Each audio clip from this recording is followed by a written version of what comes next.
Welcome to the Anxiety Coaches Podcast, a relaxing and informative show where we explore anxiety, panic, and PTSD, sharing how you can overcome them for life.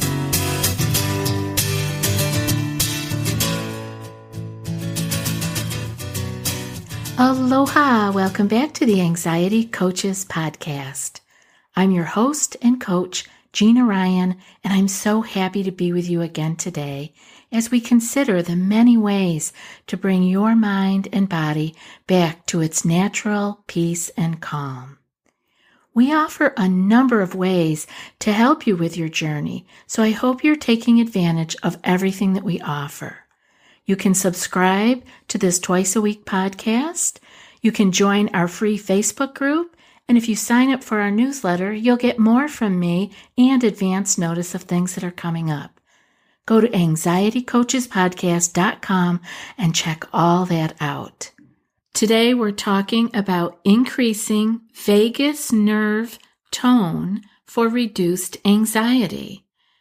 Looking at a list of issues that come up for people with low vagus nerve tone, it comes as no surprise that anxiety is among them.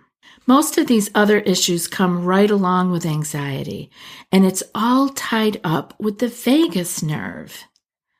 Healthy functioning of the vagus nerve helps us bounce back from stressful situations and overcome fear conditioning. So anxiety, fatigue, food sensitivities, digestive problems, brain fog, depersonalization, sleepiness, depression, pain, low motivation, difficult concentrating, OCD, these are all issues that come right along with low vagus nerve tone. Now, you've heard me talk about the vagus nerve and talking about it that we stimulate it when we flatten out our diaphragm from taking a Buddha belly breath, right? From actually letting our lungs fill, not just breathing at the top upper third of our lungs. So if we do this, this stimulates the vagus nerve, and that's exactly what we're talking about today. The vagus nerve and other ways besides just our Buddha belly breathing, other ways that we can actually increase the tone of this vagus nerve. Again, the things that I was reading about, the list included things such as anxiety, fatigue, food sensitivities, digestive problems, brain fog, depersonalization, sleepiness, depression, pain, low motivation, difficult concentrating, OCD, as some of them. So if you find yourself in there, which I'm sure you will, or you wouldn't be listening to this podcast, you're going to benefit today by learning a little bit more about how to tone your vagus nerve. Briefly and generally speaking, the vagus nerve is part of the parasympathetic nervous system, your rest and digest system. These aren't new words here. I know you guys know this, and we're just talking very generally. But we do need to pay attention to what these pieces of our body are because they really make a difference.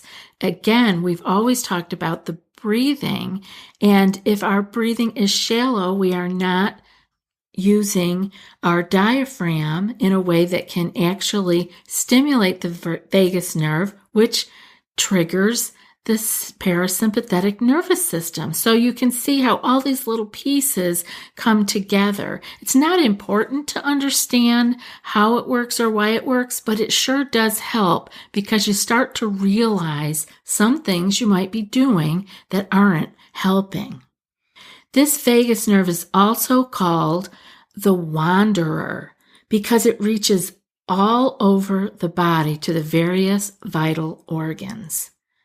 Actually, it reaches to all of the organs except for the adrenals and the thyroid. So we're beginning to see all the possible symptoms that could happen, that could arise with low vagus nerve tone, because all of these vital organs are included, are actually reached and are communicated to by the vagus nerve. So where exactly does it reach? It reaches the brain.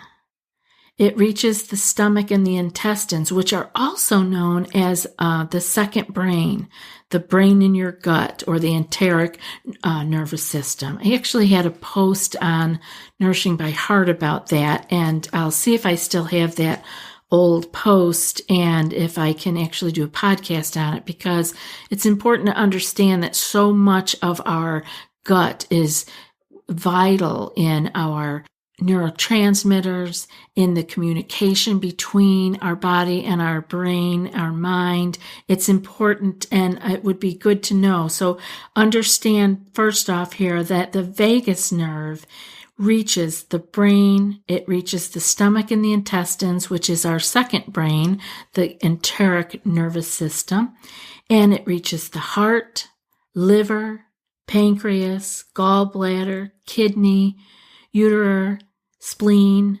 lungs, reproductive organs, the pharynx, the larynx, and esophagus, ears, and tongue. It does not reach the adrenals and the thyroid. So in the brain, the vagus nerve helps control anxiety and depression. In the gut, it controls stomach acidity, digestive juices, and gut flow or motility. You can begin to see how these gut issues are so common with anxiety, and how if we can tone our vagus nerve, that we can have a better communication with the brain and be able to reduce these gut issues. Each organ that the vagus nerve is connected with can be negatively affected by poor vagus nerve tone. And we listed all of those here: the brain, the intestines, the heart, liver, pancreas, gallbladder, kidney, so forth and so on. In the gut, poor tone can cause a lack of satiety and that feeling of relaxation after eating. In the ears, many suffer with tinnitus from low vagus stimulation. Are you seeing some of the common complaints that we hear about with anxiety? And we always are wondering about, why do I have so many physical symptoms? Not only from the stimulation of cortisol and adrenaline flowing mightily through our body, but because of our low vagus nerve tone, we are having other negative effects happening throughout our body. So let's begin to talk about how we can actually stimulate the vagus nerve and tone it up or get it in shape, and how you can do this on your own. Yes, I have heard of the medical devices that are available. I'm not sure if they're available in the United States that can stimulate vagus nerve, but there are many things that you can do on your own that don't require anything extra. First and foremost on the list is meditation. We haven't been talking about meditation for no reason. It truly is a key to moving through and clearing your anxiety panic. And some of the best meditations to stimulate the vagus nerve in particular is loving kindness. It raises vagal tone as measured by your heart rate variability, the HRV. That is another way that you can measure to see when you are in your parasympathetic nervous system. And actually a number of athletes use their heart rate variability to know when they are overworking out and when they are in need of rest, and how much rest they are actually getting, because it's not something when they're training for a big event, rest is just as important as their workout, and they are using their heart rate variability to see when they are in that rest and digest mode. And a great way of raising your vagal tone is to do the loving kindness meditation. So another one is the Om, chanting. It actually stimulates the vagus nerve and helps to keep it toned and keeps you in your rest and digest or parasympathetic nervous system. I'm going to list some other ones here that are kind of interesting, and jot down ones that are interesting to you that you already do, and keep a list of things that you'd like to try. And you're going to be interested to see what maybe some very calm people around you, see if they do some of these things. It might be interesting. Humming. I actually know people that have hummed throughout their life, and I never thought about it actually contributing to their calm demeanor. But it does. Chanting, as mentioned in the Om chanting above. Hymn singing. Upbeat, energetic singing. It's fascinating to see the many ways that you can use your voice to lower your anxiety. Next on the list is yoga. We know the many, many wonderful effects that come from doing yoga, and so now we can add to that list of great effects the vagus nerve stimulation, toning up the vagus nerve. Another one is breathing. Breathing deeply and slowly. Again, we have talked about this quite a bit with our Buddha belly breathing. It reduces blood pressure and anxiety by reducing the sympathetic nervous system and increasing the parasympathetic nervous system. And we know that the Buddha belly is the way that we give our lungs space, relaxing our belly and letting it poof out so that our diaphragm can flatten and our lungs can fill. And when the lungs fill and the diaphragm flattens like that, again, we're stimulating the vagus nerve, which stimulates our parasympathetic nervous system. Another way that you can do this is through laughter. Now, it's known that children laugh, I think it is 100 times more a day than adults. I think the numbers are adults laugh 30 times a day and children generally laugh 300 times a day. What a great way to be able to help ourselves, right? To get some laughter. So why not try laughter yoga? I'm going to put a link in the show notes for a TED Talk that was done on laughter yoga, and it's kind of sweet. It actually is interesting to just watch people laugh and see how long you can go without laughing yourself. So I'll post that link in the show notes for laughter yoga. Obviously, you don't have to be that formal about it. You can just watch a funny movie. You can watch some comedy skits. You can have some conversations that are lighthearted and get giggly. It's really amazing to kind of note how many times during the day you have good laughter and how wonderful it feels afterwards to have had a good laugh. There is a caveat here, and that is to laugh really hard belly laughter for over 20 minutes actually becomes counterproductive. It actually starts to cause stress.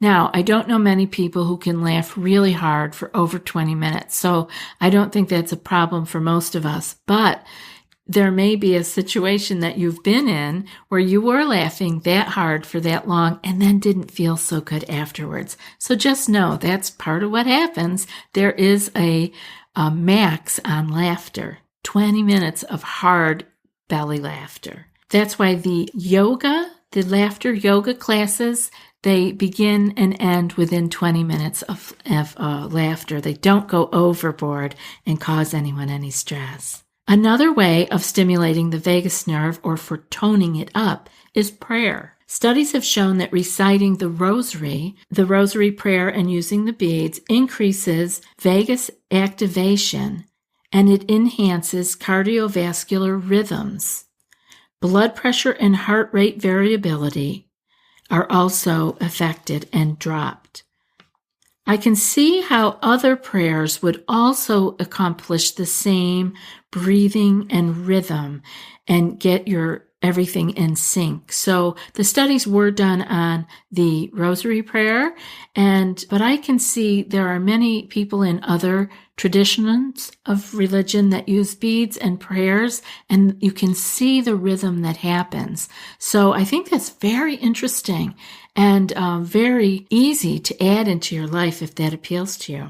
Another way is through exercise, and we have talked about that here. And I also have another show coming up within the next month or 6 weeks where I will be having a special guest on talking about exercise. So stay tuned for that. She's a great gal, and you will enjoy that particular episode on exercise and anxiety.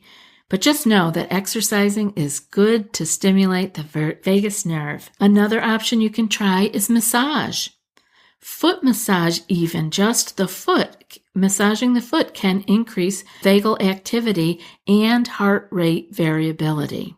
Sleeping or laying on your right side, studies show that an increase in heart rate variability and vagal activation by laying on the right side versus the left or your back. The back had the least vagus activation, so the best one is on your right side, and then it would be on your left side, and then on your back for the least vagus activation. So notice what side you sleep on, and notice if you change it up, if you have any increase in your feeling of calm, your feeling of not rapidly falling into the wormhole of anxiety, panic, of letting it get out of control. So pay attention to these things. Another one is Tai Chi.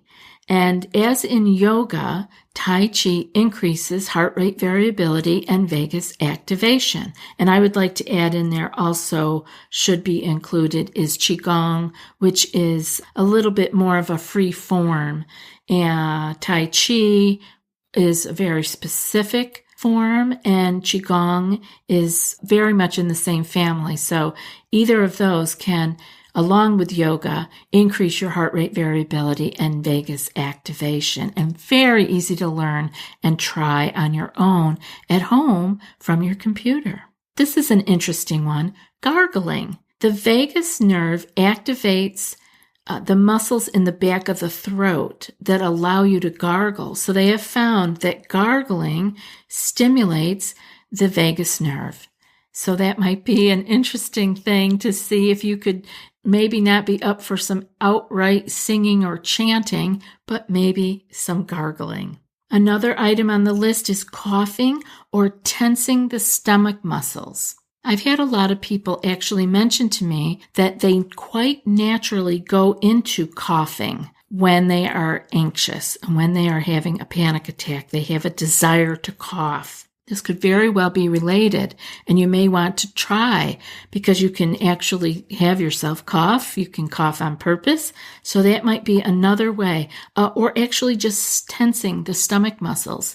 So give that a try. I hope you're writing some of these down because it might be interesting to add in and see if you can notice some great effects.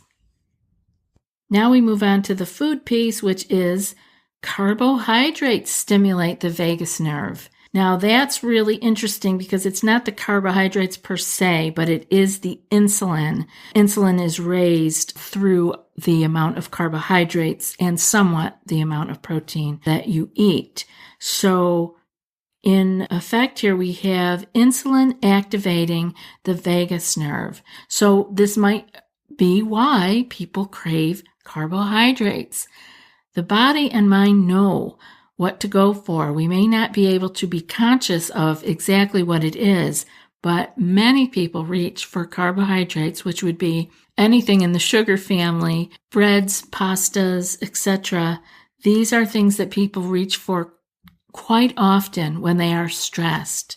And it may be that the mind body is looking to increase the insulin so that we can activate the vagus nerve and begin to reach into our parasympathetic nervous system to calm down. I hope that some of these have been helpful for you. I'm going to list them quickly in case you want to write down a few of these. Meditation, and then using our voice, humming, chanting, hymn singing, upbeat, energetic singing, yoga, tai chi, and qigong, breathing deeply and slowly as we talk about Buddha belly breathing, laughter, prayer, specifically the studies were done on the rosary, exercise, massage, even just a foot massage, which you can do to yourself, sleeping or laying on your right side.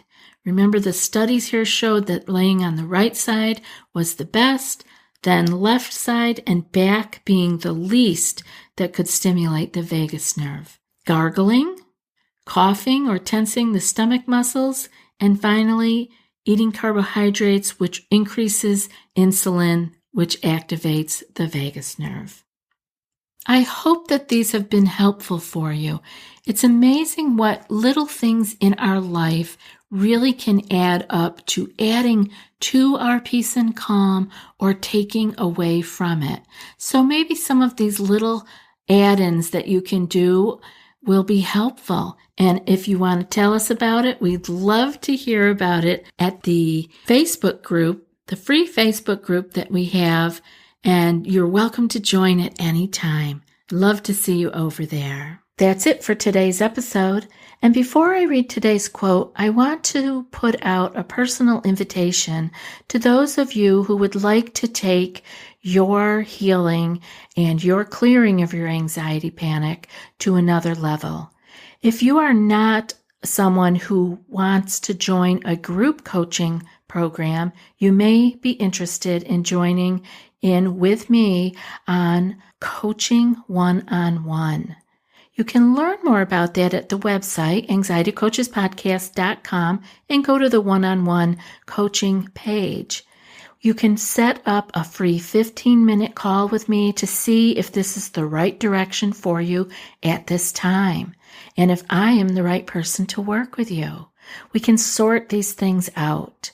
So feel free to send me an email, anxietycoachespodcast@gmail.com, with coaching in the subject, and I'll be sure to get back with you, get that appointment set up for the free 15-minute call, and we'll take it from there. No need to have this drag on forever. You can clear this anxiety panic now. I look forward to hearing from you. And now for today's quote. Stay close to anything that makes you glad you are alive. And that's from Hafiz.